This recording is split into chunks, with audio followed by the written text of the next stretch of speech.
Queridas amigas, queridos amigos, que o Senhor seja conosco e nos envolva na sua paz e na sua proteção. Em uma das célebres conferências que ficaram registradas na sua grande biografia, o extraordinário psiquiatra suíço Carl Gustav Jung teve a oportunidade de dizer que o sofrimento seria uma das temáticas mais desafiantes do processo do desenvolvimento humano. Afirma Jung nessa conferência que o sofrimento parece ser um dos temas mais fascinantes e, ao mesmo tempo, um desafio ético, psicológico, estético, que ainda não mereceu toda a solução do ser humano para equacionar os problemas que lhe alcançam de maneira inevitável. O sofrimento, portanto, na colocação de Jung, seria esse desafio com o qual a criatura sempre se depara ao longo da estrada, ao longo da jornada, graças ao qual também ele não apenas desenvolve inteligência, elabora o seu raciocínio para enfrentá-lo, para evitá-lo, como também melhora as condições de vida material, humana, emocional ou social para poder fazer frente a esses sofrimentos os mais variados e poder equacionar essa problemática e proporcionar uma qualidade de vida, uma condição de vida melhor, mais prazerosa, mais apetecível à criatura humana. O sofrimento, portanto, ao mesmo tempo que é um desafio à sensibilidade do ser, sem o qual ninguém consegue passar pela jornada da existência material, é também, ou não deixa de ser também, uma espécie de terapêutica que propele o homem a avançar, a crescer, a se desenvolver, a fim de evitá-lo em algumas situações, a fim de solucioná-lo em outras, para conseguir agigantar-se e proporcionar uma vida cada vez melhor na humanidade. Nessa mesma conferência, em determinado momento que é considerado um clímax, Jung volta a carga na colocação do sofrimento para dizer: o oriental procura expulsá-lo através da meditação e da transcendência. O ocidental procura suprimi-lo através da medicação e de remédios. Mas nenhuma nem outra consegue liberar essencialmente as causas do sofrimento. E somente conseguiremos, disse ele, através de uma atitude de superação.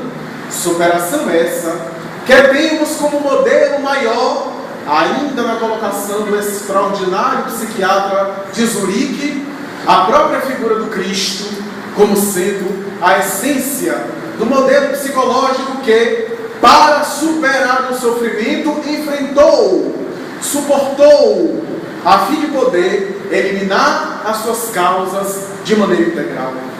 Essa colocação, feita talvez pela maior mente da história da psiquiatria, pelo menos no século XX, por um dos grandes homens geniais das ciências do comportamento, revelam, de alguma forma, essas palavras, o desafio que é o sofrimento humano, seja aquele de natureza mental e emocional, que poderíamos considerar como sendo os sofrimentos sutis, mais metafísicos, da alma, os tormentos morais, e aqueles outros que são os de natureza físico, material, aqueles que são mais objetivos, mais concretos, e que faculta sofrimentos de maneira mais imediatista, mais sensoriais, para proporcionar ao ser humano a avaliação da sua escala de valores.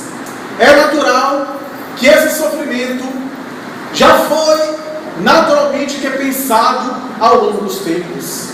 Escolas de pensamento filosófico e ancestral ao longo da história procurou equacioná-lo através das suas visões as mais variadas, para proporcionar, naturalmente, um enfrentamento eficaz e ético em relação ao sofrimento.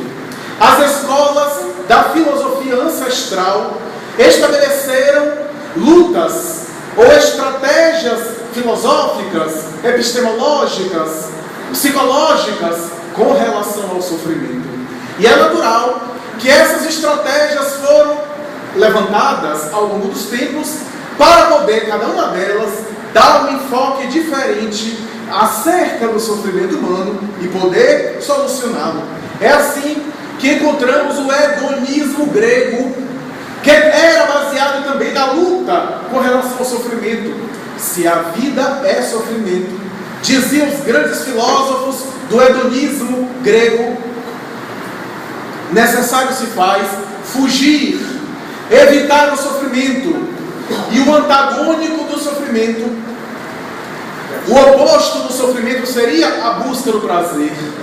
O hedonismo grego, que a priori seria um hedonismo estético, um hedonismo do prazer, do belo, do artístico, do cultural, descambou mais tarde para os seus discípulos mais diretos como hedonismo sensual, um hedonismo materialista, graças ao qual esse pensamento predominou durante muito tempo na Grécia Antiga e cujas raízes vão reverberar mais tarde no materialismo histórico, dialético, filosófico do século XIX e XX. Quando esse materialismo sensualista, que é a ideia da relação do indivíduo com a vida material, a vida concreta, e já que a vida material propele o indivíduo ao gozo, às sensações de prazer, ao apetecer dos sentidos materiais, dos apetites, dos instintos básicos, é natural que o ser humano busque o prazer para evadir-se do sofrimento. Aliás, foi essa a ideia básica que estruturou o pensamento de Sigmund Freud na elaboração da psicanálise, quando o extraordinário médico, neurologista austríaco e pai da psicanálise estabeleceu na sua teoria do princípio do prazer a ideia de que o ser humano tem uma instância psíquica inconsciente que o propele a buscar o prazer e afastar-se da dor, do sofrimento. Não obstante, mais tarde, na sua teoria a respeito do além do princípio do prazer, Freud vai acrescentar uma outra força, Thanatos, que seria a pulsão de morte em oposição ao primeiro princípio do prazer, que seria a pulsão de vida, calcada na libido, no fenômeno sexual, que para Sigmund Freud seria a energia da vida, que é da vitalidade do indivíduo, e que o propeliria, o fomentaria a busca pelos prazeres, que todos eles em última instância são prazeres sexuais, na conceituação da psicanálise, em que o sexo não é apenas a coabitação da procriação, a coabitação do fenômeno da fecundação sexual, do entrosamento físico, mas tudo aquilo que o propele ao prazer tem a ver com a nossa sexualidade, do ponto de vista ainda da visão freudiana. Essa ideia do hedonismo grego, que influenciaria vários bolsões da cultura atual, mereceu uma contraposição graças à escola filosófica estoica, o estoicismo grego, segundo o qual estabeleceu, a partir de Zenão de Cício, o grande pai do estoicismo, que apregoava a ideia de o indivíduo lutar de maneira direta contra o sofrimento, não apresentando nenhum tipo de dor, de angústia, de desespero com relação ao sofrimento. Era necessário ser indiferente em relação ao sofrimento, insensível em relação ao sofrimento, porque se insensível nos colocamos, naturalmente que não somos suscetíveis à ação do sofrimento que chega de fora para dentro. A ideia que tem uma certa lógica, que tem um certo sentido, pelo menos filosófico, fez moda na cultura grega, para de alguma forma fazer essa dicotomia entre o hedonismo grego de um lado e o epicurismo, graças a Epicuro, que é o pai do hedonismo, e o estoicismo, que ele tinha como figura central inicial Zenão de Cício, considerado o pai dessa doutrina filosófica admirável, que fez uma série de seguidores, mesmo após o período de florescência helênica da Grécia, encontrá-lo-emos na Roma do futuro, na Roma da Casa Júlia, de Júlio César, na Roma que fez Sêneca, um dos discípulos mais famosos do estoicismo, que fez Epafrodito, que era inclusive tutor ao lado de Sêneca, de Nero, Domício Nero, o imperador atormentado da Casa Júlia, que se fez discípulo de Sêneca e que admirava o estoicismo grego e que narra a tradição, perverso que era, em determinado momento amarrou Epafrodito, um dos discípulos do estoicismo, e para testar o valor moral dessa doutrina, procurou torcer-lhe o braço até que o filósofo pudesse lhe pedir para que parasse, porque já não aguentava mais a ação do sofrimento. E depois de torcer de maneira intempestiva e cruel, Epafrodito apenas balbuciou a seguinte frase, que ficaria famosa na história da filosofia: Senhor, se torcer um pouco mais, vai quebrar. E dentro de alguns minutos, viu, Senhor, quebrou. Nero admirava-se com essa filosofia do estoicismo, a ideia da coragem e da indiferença em relação aos sofrimentos físicos, materiais, principalmente. Não obstante, nem sempre era eficaz, era competente para lidar com os sofrimentos morais. Porque se nós nos preparamos para lidar com determinadas manifestações físicas de sofrimento, com determinadas ocorrências perturbadoras, materialmente falando, não podemos prever quando é que vai chegar o sofrimento moral, uma traição, uma calúnia, uma situação intempestiva, um adultério, uma situação, uma bofetada moral que nos alcança.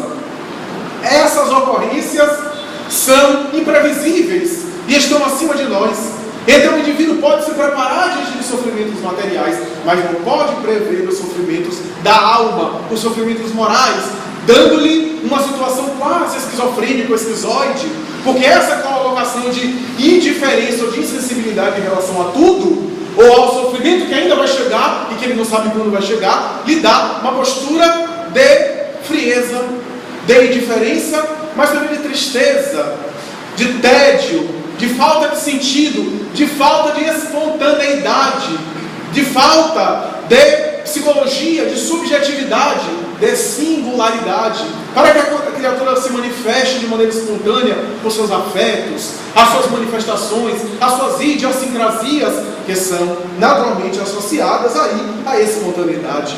Naturalmente que essa ideia do sofrimento vai se repetir de maneira pessimista em roupagens diferentes, porque encontraremos a relação com o sofrimento da religião dogmática, particularmente algumas religiões dogmáticas da Idade Média, que se fizeram célebres graças ao pensamento cristão primitivo, de cujo patrimônio herdou, e graças ao seu contributo procurou deformar ou distorcer ou alterar de acordo com o seu sabor e a sua teologia, para apresentar a visão a respeito do sofrimento. A vida é feita de pecados, o mundo é pecaminoso, é necessário, portanto, rejeitar o mundo, odiar o mundo para alcançar Deus, fugir do pecado. E os sofrimentos, de um lado, podem ser avisos e sinais de Deus, castigos de Deus, para a criatura que não é obediente, não é fiel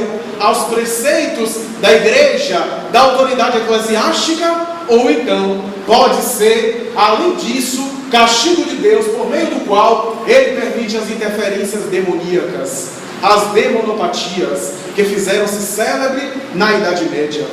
Mas é natural que as filosofias, sejam na Idade Média e mais adiante, vão alterar essa paisagem, particularmente quando as grandes manifestações intelectuais e culturais do século XVI e XVII, desde Blaise Pascal, desde Isaac Newton, Galileu Galilei, Giordano Bruno, até os grandes pensadores intelectuais do racionalismo, do empirismo britânico, do iluminismo francês mais tarde, dos indivíduos que apregoavam a ideia do livre pensamento, do divorciar-se com a fé ancestral e cega, a fé intolerante e dogmática, para poder pensar com a sua própria cabeça, para poder raciocinar a respeito do cosmos, ter o direito de se questionar, de questionar a vida, de penetrar nos abismos dos insondáveis enigmas do universo, das leis naturais. É natural que a humanidade comece a quebrar as algemas que o prendiam,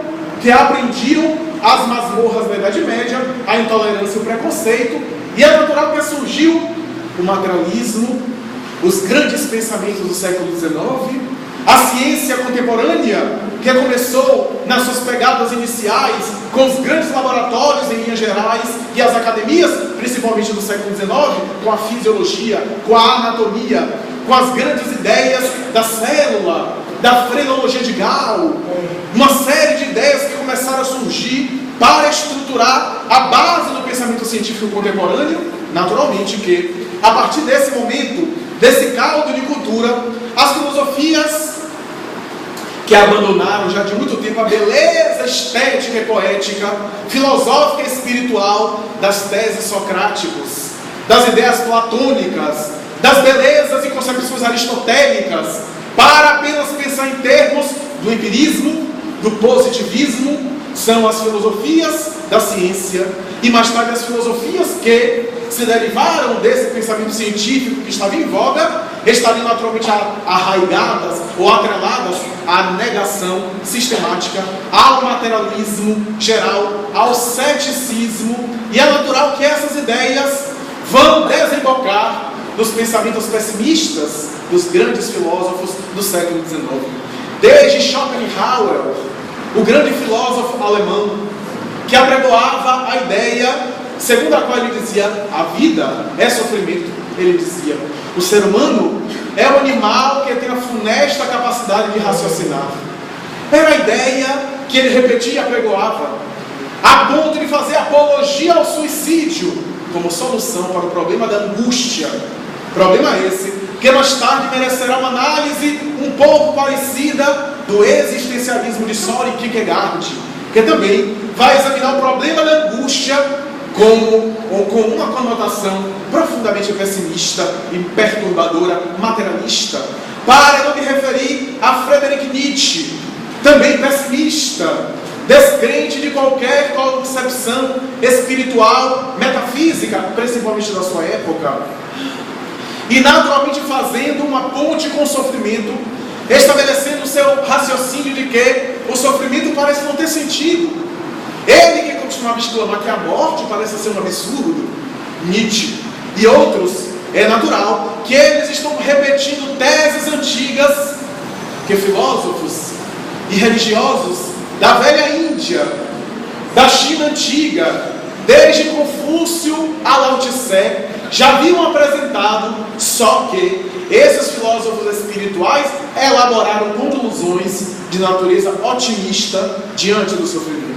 Quando Schopenhauer exclama em uma das suas teses: a vida é sofrimento, e explica, ele está na verdade reproduzindo um pensamento que ficou célebre na boca de um jovem principesco, cuja história é muito conhecida, porque vivendo no seu palácio Nababo, na sua casa confortável, segundo algumas tradições biográficas acerca da sua vida, casou-se 2 vezes, como era comum na Índia, foi pai, e no entanto ainda jovem, era tomado pelo tédio, vítima de uma certa indiferença em relação à vida, porque consumido até a exaustão dos prazeres que a vida material lhe poderia proporcionar, o jovem Siddhartha Gautama não tinha sentido para viver.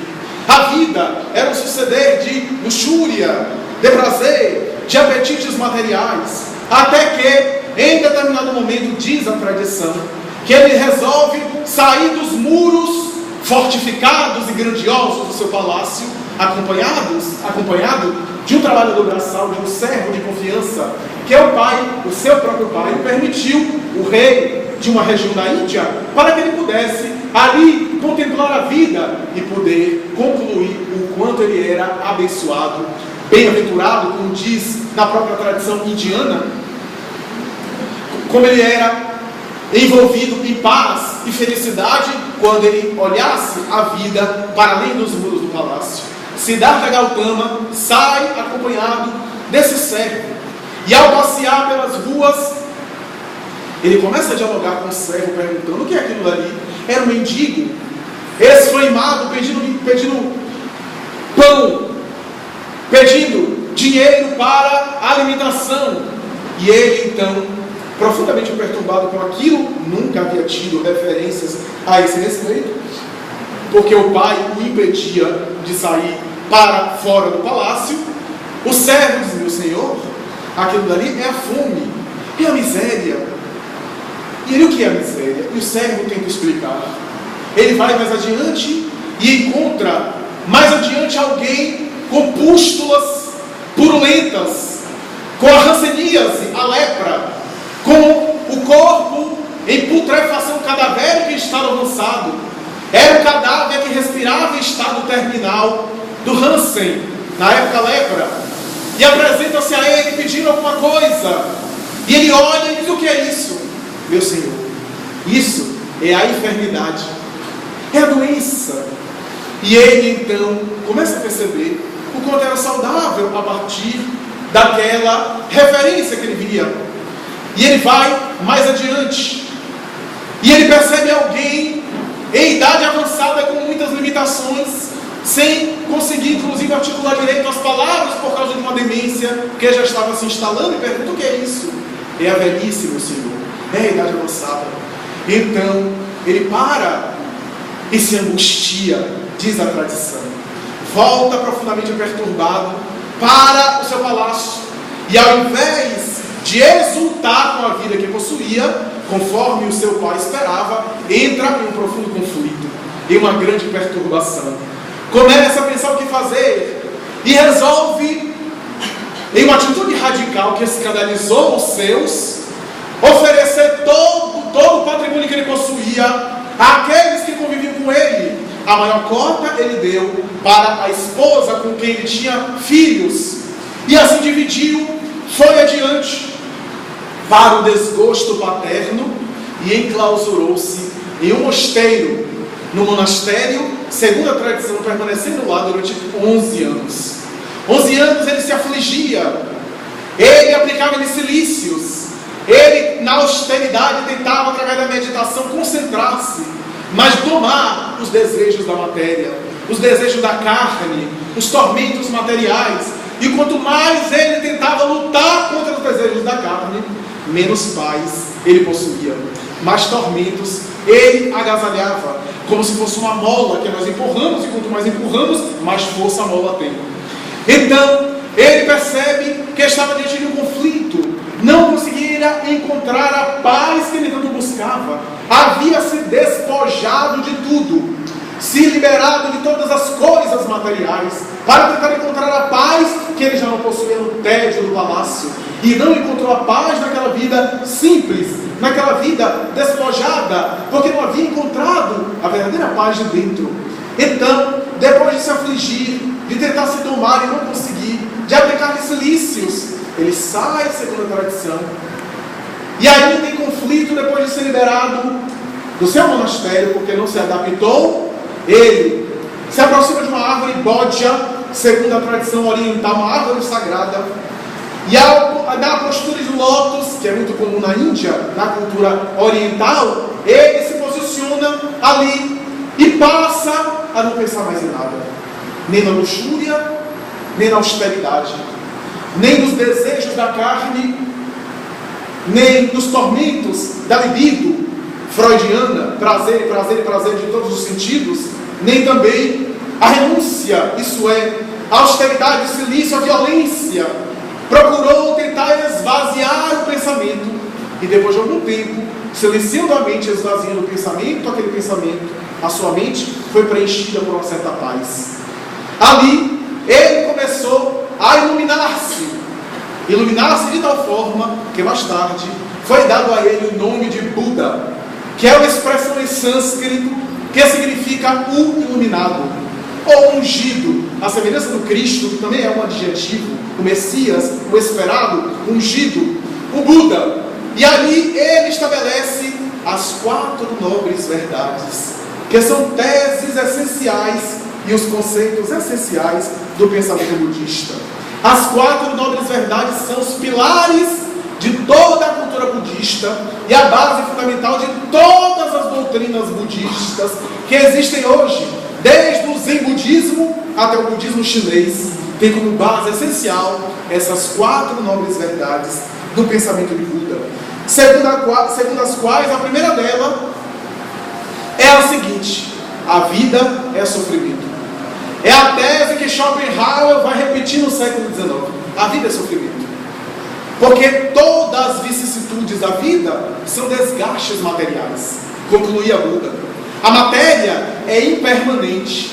Já que a vida também é impermanente, a vida se desgasta. E esse desgaste, que é a transformação molecular da matéria, gera sofrimento.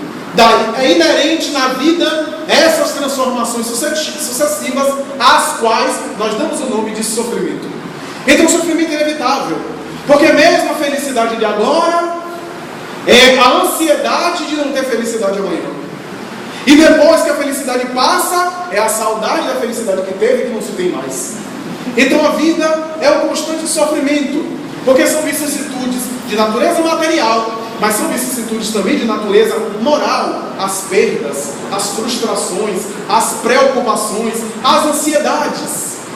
É profundamente natural. Como dizem hoje alguns psicanalistas, uma célebre psicanalista brasileira inclusive, que toda a vida humana é uma sucessão de perdas. Você deixa de ser criança e passa a ser adolescente, é uma perda da infância. Quando chega na fase adulta, é uma perda da adolescência. A perda do corpo bonitinho, de toureiro, que depois ficar toureiro aposentado. Então, vai naturalmente se transformando, se alterando ao longo dos tempos, porque toda a vida é uma sucessão de perdas, uma sucessão de transformações inevitáveis, em que nós vamos deixando para trás aquelas experiências anteriores para abrir espaço, isso sim, a novas conquistas futuras e presentes. Mas era a ideia de Buda, a primeira nobre verdade: a vida é sofrimento. A segunda nobre, ou melhor, ainda dentro da primeira nobre verdade, o sofrimento, dizia Buda, pode ser dividido em 3 tipos. O sofrimento do sofrimento, ele dizia isso, que é a percepção subjetiva que cada qual tem. Alguém pode ter aqui um câncer e considerar um desafio, enquanto a gente tem uma encravada e só falta praguejar até o prefeito da cidade. É uma questão de subjetividade em relação à dor. A dor pode ser vista de diferentes maneiras. Uma mesma experiência pode ser sentida e vivida de uma forma das formas mais diferentes, a depender da visão, das percepções e da estrutura psicológica do indivíduo para lidar com aquele tipo de sofrimento. Há pessoas que lidam com determinados desafios como sendo desafios, e outros, naturalmente, que se desequilibram, se transtornam com muita facilidade com situações até menores. Então, é o sofrimento do sofrimento, uma situação, e o sofrimento que eu coloco naquela situação, como eu reajo àquilo, como eu lido com aquilo, é o sofrimento do sofrimento, como dizia Buda. O segundo tipo do sofrimento, dizia ele, é o sofrimento que gera sofrimento, ou o sofrimento também que gera prazer, ou o prazer que gera sofrimento. O sofrimento que gera sofrimento são, naturalmente, as tensões, porque o fato de eu estar passando por um problema, eu ficar estressado e ficar tenso, além de não resolver o problema, vai somar aquela carga a uma carga maior. É o sofrimento que gera sofrimento, portanto, o sofrimento do sofrimento. Ou o prazer que gera sofrimento. Quanta coisa a gente diz, eu vou me permitir agora. Às vezes a gente sabe que vão ser lágrimas depois, mas depois eu dou um jeito. E goza agora para sofrer depois. Então, quanta gente sabe que vai gerar um efeito negativo para a sua existência. Mas eu permito-me. E depois chora durante anos, parando para raciocinar que será que valeu a pena alguns minutos de prazer ali sensorial imediato para depois anos de amargura e de dificuldade. É até uma questão de matemática, de quanto a gente sofre e quanto a gente fica bem. Mas é aquela sensação que na hora nós queremos. É o ego que diz não. tem, todo mundo faz, ou só um pouquinho, e nós nos permitimos. Nós nos permitimos e, naturalmente, que logo depois, de imediato, já deixa uma certa amargura, um certo vazio, já não preenche, porque as coisas materiais são assim, são muito boas, são muito interessantes, estão aí para serem usadas, para serem utilizadas, mas não preenche. Logo depois, que a gente conquista uma coisa material que a gente queria tanto, acumulou patrimônio, juntou dinheiro, e depois já nem satisfaz mais, já queremos uma outra coisa, já queremos um modelo melhor, já queremos substituir, porque a vida material é feita disso, são metas muito imediatas, não são negativas. O problema é quando a gente concentra tudo nelas, quando a gente vive em função delas. Então, é o prazer que gera sofrimento, é o prazer do ego, o ego é maravilhoso. Confúcio costumava dizer sobre isso em relação à comida. Ele dizia: tu nunca te arrependerás de ter comido pouco. A gente só se arrepende de ter comido muito. Já está satisfeito, mas só mais um pouquinho. Então, é o ego perturbador. Então, temos essa ideia. Ou, mais tarde, quando o Buda coloca o sofrimento da impermanência, que nós aqui colocamos de uma maneira sui generis, o sofrimento da impermanência, as coisas que mudam e que nós muitas vezes não nos adaptamos a essas coisas, o sofrimento da impermanência, e nós sofremos, nós nos amaldiçoamos. Dalai Lama, sua santidade budista, costuma dizer isso, essa frase hoje é célebre dele, quando ele diz: o homem ocidental, perguntaram a ele quando ele esteve aqui no Ocidente, em um país europeu, perguntaram a ele o que é que ele achava do homem ocidental. E ele disse que o homem ocidental é muito esquisito e muito interessante, porque passa a vida inteira gastando a saúde para ganhar dinheiro e depois gasta o dinheiro para recuperar a saúde. Vive como se nunca fosse morrer e morre como se nunca tivesse vivido. Que síntese do homem ocidental, da nossa vida, da nossa existência, que estamos sempre buscando nessa correria coisa nenhuma, valores que em verdade não tem valor, porque temos que deixar. Já notaram que até no testamento os operadores de direito, os magistrados, os advogados aqui presentes podem aqui anuir conosco. Até no testamento, eu nunca vi no testamento dizendo assim: eu fulano e tal, dou isso para minha esposa, ofereço isso para meu filho. É sempre deixa que não pode levar. E a pessoa: eu deixo aqui minha fazenda para meu filho. Eu falo: não quero não, pai, pode levar, pode, vai ter que deixar mesmo, porque se pudesse levar, levaria. Então, até no documento testamenteiro, nas colocações da herança, eu deixo, e nunca eu dou, nunca eu ofereço, né? Nunca eu distribuo, é sempre eu deixo, porque nós queremos reter aquilo que não se retém. É a posse e a não posse, como diz o Humberto Roden, o possuidor é possuído pela posse, e aqueles que são possuídos pela posse, e aqueles que são possuídos pela não posse, aqueles que são escravos do que não têm, que há pessoas que são escravos do que têm, e há outros que são escravos do que não têm, que gostariam de ter e que talvez nunca tenham, e vivem em função daquilo. Eu só serei feliz se eu conseguir tal coisa, e morre antes. Então, é nossa cultura. E Buda vai dizer: o sofrimento também que resulta dos condicionamentos, isso é, dos nossos preconceitos sociais, da nossa cultura social, daquilo que nós colocamos como sendo essencial para a nossa vida. Estabelecemos determinados parâmetros e preconceitos e sofremos com isso, que começa desde a educação doméstica, da formação familiar, das nossas relações de origem, que nós estabelecemos conceitos equivocados, essencialmente materialistas. Já notaram como nós educamos os nossos filhos? Você vai ser muito feliz, você vai ser empresário bem sucedido, você vai ser modelo. O modelo até está fora de moda hoje, mas você vai ser isso, vai ser aquilo. Mas nunca nós trabalhamos o filho a filha para ser um homem de bem, para ser uma pessoa honesta, uma pessoa feliz consigo mesmo, mesmo que socialmente tenha uma condição humilde. Nós não trabalhamos em cima disso. Trabalhamos para ser um empresário, para ter uma casa de piscina, para ter um apartamento duplex, para ter isso e aquilo. Então já depositamos. Quando não depositamos falsos conceitos em relação ao matrimônio, aos relacionamentos amorosos. Minha filha, alguém há de chegar na sua vida para lhe fazer feliz. Quem faz ninguém feliz? Já é um conceito que nós colocamos no inconsciente infantil. E a criança vai absorvendo aquele. Meu filho, uma mulher vai me fazer feliz. Ninguém faz feliz a ninguém. Cada um pode colaborar com a felicidade alheia. Mas se o indivíduo não está resolvido consigo mesmo, ele vai ficar trocando de parceiro, mas não troca de comportamento. e vai depositar nos parceiros as suas frustrações, as suas insatisfações, as suas inquietações, as suas ansiedades. Como diz o nosso confrade, amigo nosso, André Luiz Peixinho, a montanha é muito bonita de longe, de perto são todas iguais. Então a pessoa troca de parceria, mas permanece com a mesma postura, não percebendo que o elemento em comum nesse MMC é ele mesmo, e que ele não percebe nessa situação. Buda vai dizer a segunda nobre verdade. A segunda nobre verdade é: a origem do sofrimento tem duas causas.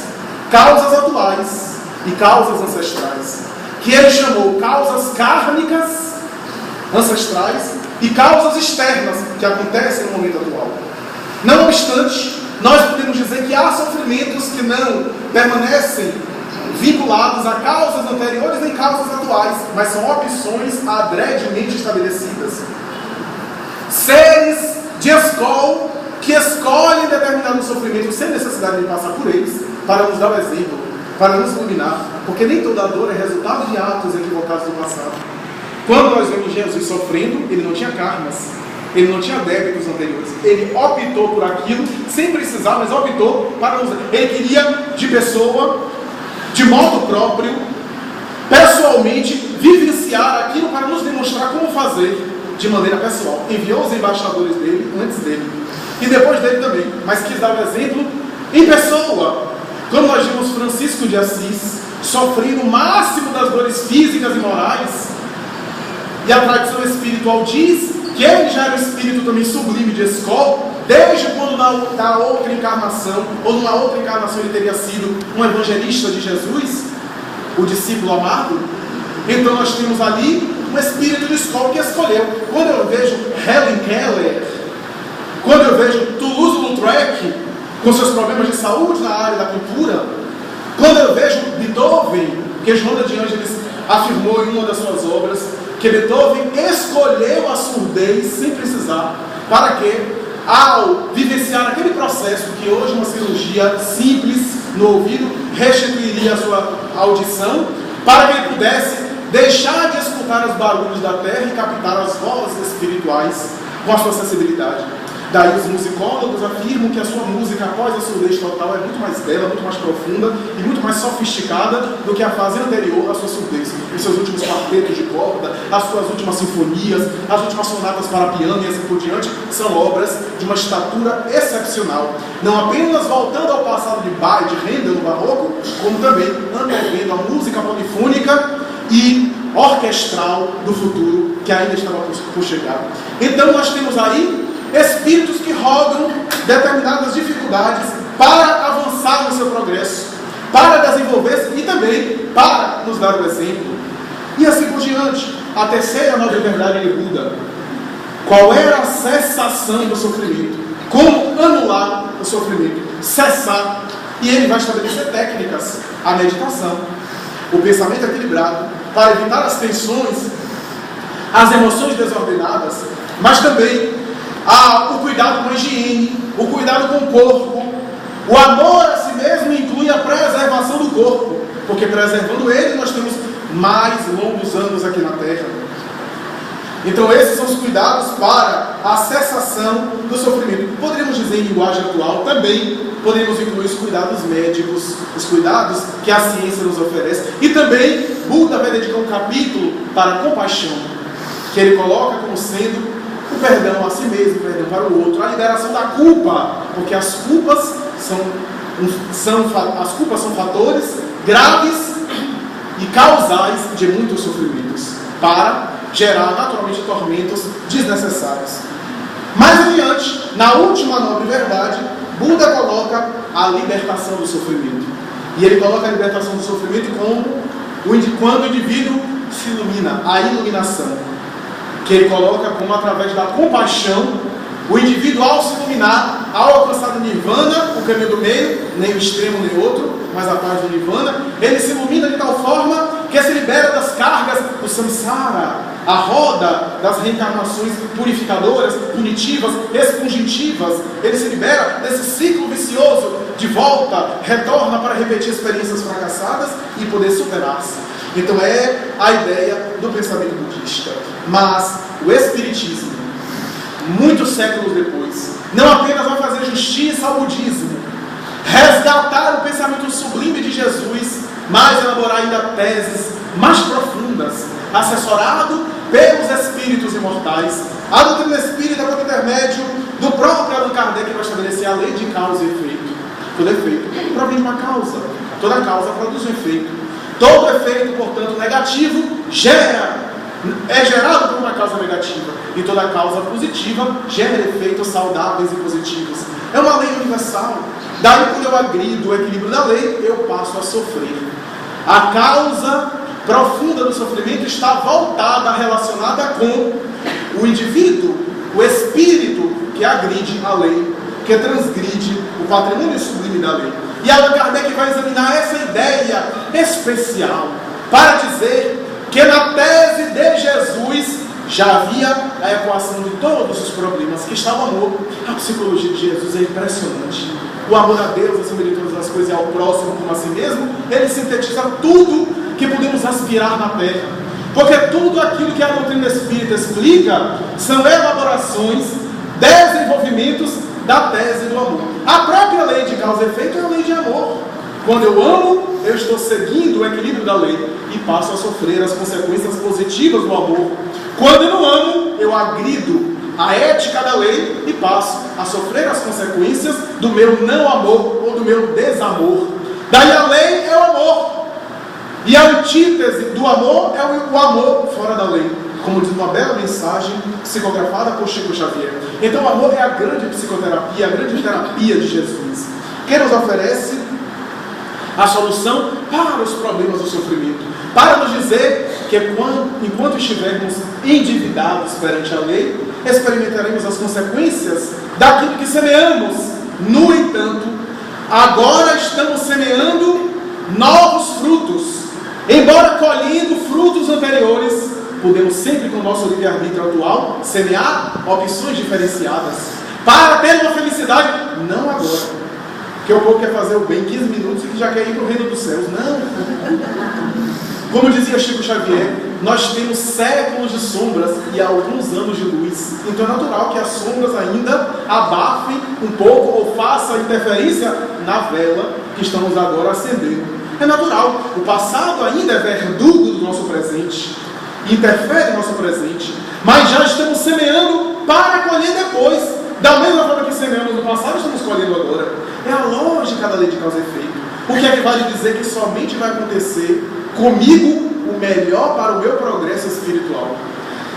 Tudo que chega de fora para mim é uma bênção se eu souber aproveitar. O pior que pode acontecer não é as coisas de fora que vêm, é o que eu posso fazer diante disso. Como eu posso reagir? Se algo me agride e eu souber lidar com isso, eu estou acelerando o meu progresso, estou buscando a minha paz, alcançando a minha paz, que é o tesouro mais precioso. É o maior valor que nós podemos alcançar.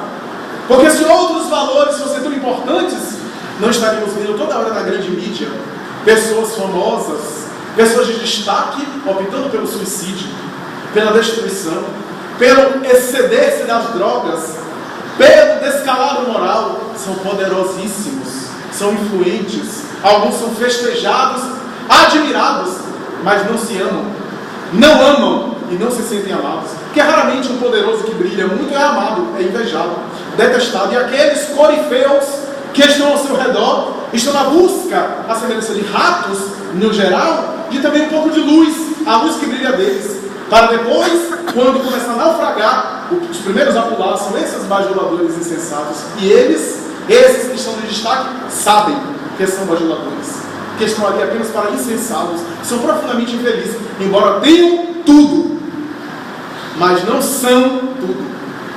O ter e o ser, o possuir e o ser, essencialmente, que é a grande proposta do Espiritismo. Mas quando Allan Kardec examina o texto, ele não serve de tema tormentos voluntários, ele repete as lições de Buda de uma forma diferente. Quando os Espíritos vão dizer a respeito de problemas e de sofrimentos que nós geramos na atual existência, dependendo da nossa conduta. E Kardec vai fazer algo de uma forma que o pensamento budista vista e as filosofias ancestrais não conseguiram fazer da mesma forma. Quando ele vai dizer que a causa de uma série de problemas, de sofrimentos que nós vivenciamos na Terra, está vinculada essa causa em nossas imperfeições que nós cultivamos, no egoísmo, no ciúme, na vaidade, no orgulho, na insensatez, na ganância, na ambição desenfreada, nos apegos. Muitas coisas que passamos hoje não são karmas do passado, são resultado da minha conduta atual. Se eu atravesso o sinal na rua que está fechado para mim e sou atropelado, não é o karma que estava programado. Eu sou um suicídio indireto, que pela minha imprevidência não soube naturalmente tomar cuidado de mim. Se eu tenho uma vida promíscua sexual e contraio a AIDS, aquela AIDS não estava programada. Eu fui buscar a doença pelo meu próprio prazer, pelo meu desequilíbrio. Se eu me contamino com doenças infecto-contagiosas através de picada de heroína ou de outras drogas, sou eu que estou buscando nessa vida, a causa e efeito nessa vida, os meus próprios problemas. Agora, se eu nasço de uma mãe aidética e contraio no parto o vírus HIV, se eu recebo a transfusão de sangue e sou contaminado por alguma doença, se eu sou vítima de um acidente em que eu estava naturalmente precavido e a situação me alcançou, aí está uma situação kármica, se pudermos usar essa palavra, um débito, um resgate, uma depuração, uma regularização espiritual perante a lei. E bem-aventurados aqueles que podem resgatar logo, dizem os espíritos imortais, repetindo Jesus nas suas palavras das bem-aventuranças. Daí, meus amigos, o pessimismo na doutrina espírita da vida, do sofrimento, cede lugar para o otimismo, uma visão diferente. A vida vale a pena ser vivida. Cada dia da nossa vida, ou cada momento da nossa vida, tem o seu sabor. Mesmo quando experimentamos limitações, dificuldades, vai depender muito das estruturas morais que acumulamos durante a existência material, para sabermos enfrentar, nos momentos mais difíceis, os testemunhos da jornada, as situações difíceis, e tudo isso começa nos hábitos da mente, os hábitos mentais. Nós somos animais de hábitos, e quem não tem bons, tem maus hábitos, porque ninguém vive sem hábito. Então são hábitos que formam uma natureza em nós, e que para modificar necessitam de exercícios morais. Esse é o diferencial da doutrina espírita. Ao invés de ficar apenas no campo da emoção, do emocional, a ansiedade, a inquietação, a mágoa, muito bem. Ou então, a depressão, o medo, são emoções. Mas quais são as causas dessas emoções? Às vezes eu tenho medo porque eu sou egoísta, eu tenho medo de perder as coisas e quero me apegar a tudo. Às vezes eu sou inseguro porque eu sou ciumento, porque eu sou egoísta. Às vezes eu vivo em ansiedade porque eu sou tão vaidoso que a minha ansiedade, o meu orgulho, minha vaidade me faz temer alguma crítica.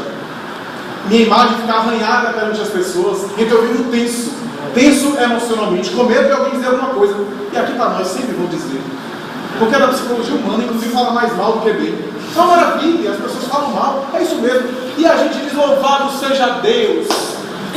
Porque se a gente ficar agora se chateando porque as pessoas falam mal de nós, é bom você trancar no quarto e não sair mais. Para não falar, porque sempre vão falar. É natural, é da psicologia humana. Então nós aqui não devemos sintonizar com isso. Até porque nós temos um certo masoquismo. Certa vez, muito sofrido por conta de uma situação embaraçosa que eu vivenciei alguns anos atrás no movimento espírita, um espírito amigo em sessão mediúnica nos disse da seguinte forma: ele se dirigiu a todos e mais adiante ele voltou-se para nós, e eu entendi que era comigo, porque os bons espíritos são sutis, para não ficar dando mensagens toda hora pessoais e nós responsabilizarmos eles das mensagens que nós recebemos. Então eles são muito sutis, mas eu percebi que era comigo, voltou para mim e disse: meu filho. Ele não falava assim, falava meus filhos, mas eu percebi que era comigo. Às vezes vocês ficam presos, e aí eu deixei a carapuça. Vocês ficam presos a uma pessoa que fala mal de vocês. Eu estava vivendo uma situação dessa. Difícil, uma pessoa que fala mal de vocês. E esquece de 10, 15, 20 pessoas que falam bem. Então por que você valorizar aquela que fala mal e se esquecer de quanta gente que gosta de vocês? Eu percebi que era a situação que eu estava vivendo. Louvado seja Deus. Então a gente vai sendo beneficiado na mediúnica, nas sessões da mediúnica, com essas experiências. O otimismo, a vida é para ser vivida intensamente.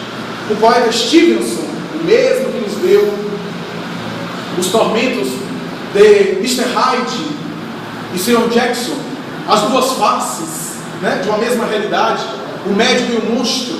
Esse poeta admirável vai dizer: eu vivo intensamente os momentos da minha vida.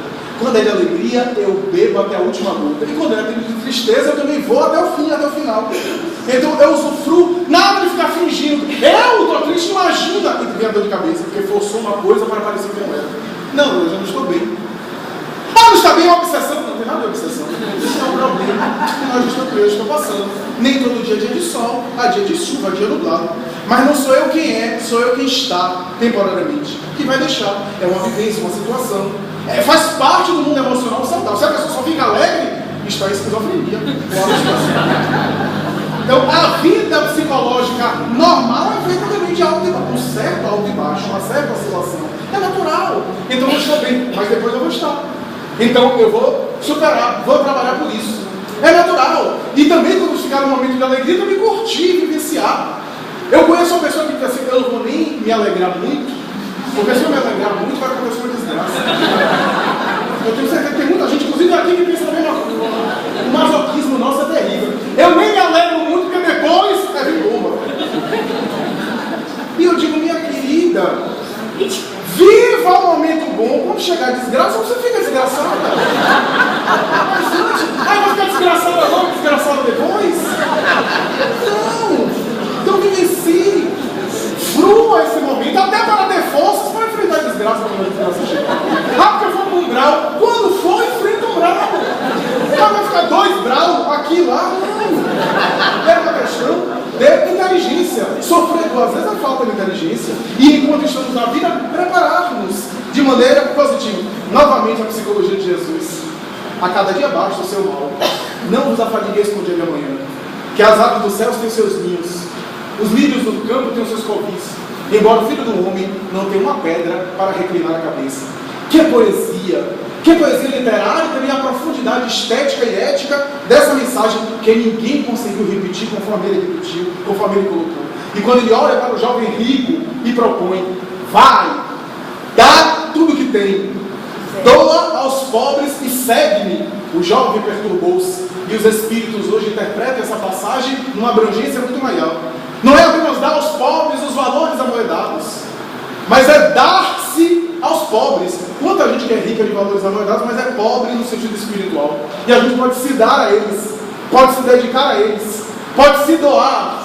Então, esse indivíduo que tem a riqueza, o jovem rico, e que não oferece as suas riquezas para o mundo, não as distribui, a inteligência, a cultura, a habilidade em determinada área, para converter no bem do seu próximo, esse indivíduo naturalmente não encontrou a sua realização, a sua plenitude durante a vida material. Sempre me impressionou 2 depoimentos que eu já contei aqui. Um deles foi do irmão de Chico Xavier, que ao desencarnar em uma das suas obras voltou. Ele que era um médium psicógrafo, que inclusive psicografou algumas obras e algumas mensagens ao lado de Chico, no antigo Centro Espírita Luiz Gonzaga, antes de Chico se mudar para Uberaba.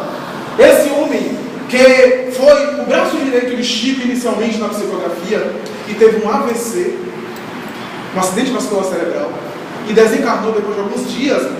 O Chico até narra em livros de Chico Xavier essa desencarnação que Emmanuel ajudou, mas que depois de 2 anos ele volta para se comunicar em uma obra, se não me falha de memória, Instruções Psicofônicas, ou uma ou outra dessa ordem, que são manifestações psicofônicas de espíritos que voltam, e que foi gravado e mais tarde convertido em uma obra. Ele volta dizendo que 2 anos depois da sua desencarnação ele estava com dores de cabeça.